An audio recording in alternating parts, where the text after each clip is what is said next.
اب یہاں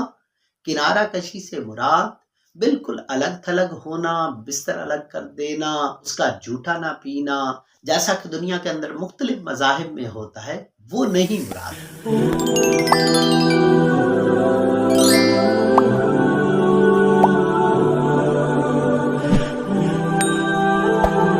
جب عورت حیض کی حالت میں ہوتی ہے تو مختلف مذاہب میں بہت ساری بے اعتدالیاں ہوتی رہیں، جیسے یہودی اس عورت سے بالکل کنارہ کشی اختیار کر لیتے تھے جو عورت حائضہ ہوتی تھی، اس کا جھوٹا نہیں پیتے تھے، اس کا بستر الگ کر دیتے تھے۔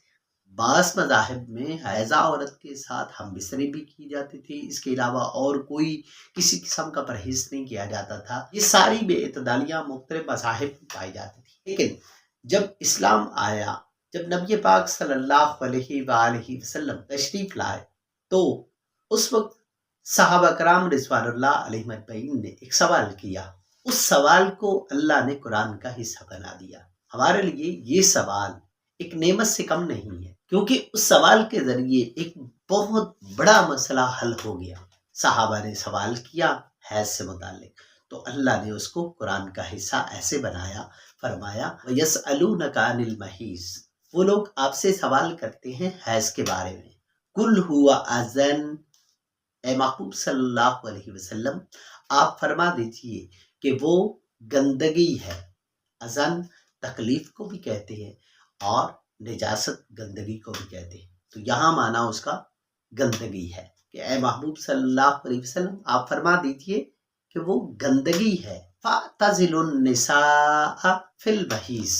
حیض کی حالت میں اپنی عورتوں سے کنارہ کشی اختیار کرو۔ اب یہاں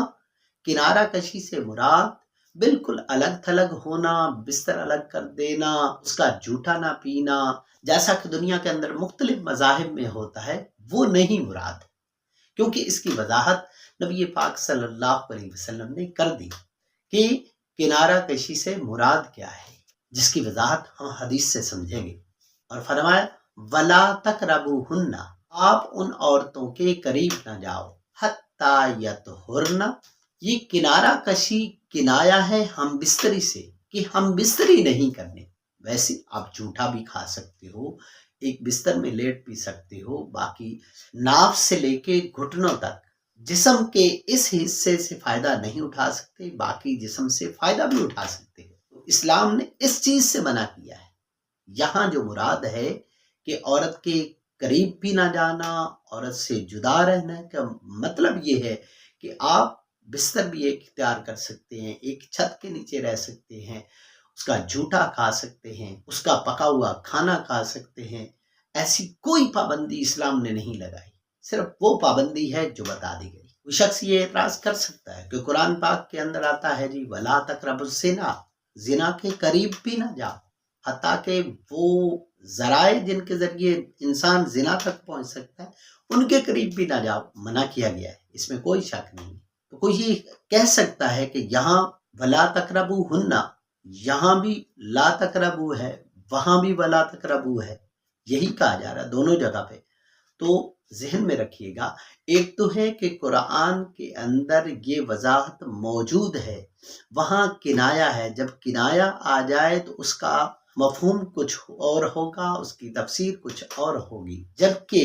یہاں وَلَا تَقْرَبُوا حقیقی معنی میں لیا جائے گا۔ وجہ کیا ہے کہ لفظ زنا نے اس کی وضاحت کر دی ہے، وَلَا تَقْرَبُوا الزِّنَا، زنا کے قریب بھی نہ جاؤ، لفظ زنا نے اس کو حقیقی معنی میں بدل دیا، اور حدیث کے اندر بھی واضح کر دیا گیا، منع کر دیا گیا کہ یہ حرام ہے، اس کے قریب بھی نہیں جانا، ہم بستری کرنا یہ حرام ہے۔ حدیث کے اندر آتا ہے کہ جس شخص نے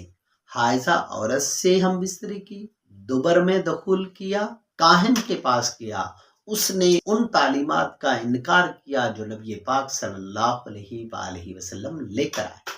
اتنی بڑی وعید ہے اس شخص کے لیے جو حائضہ عورت کے ساتھ ہم بستری کرتا ہے، تو حدیث کے اندر اس کو واضح طور پر منع کر دیا گیا۔ ایک اور غلط فہمی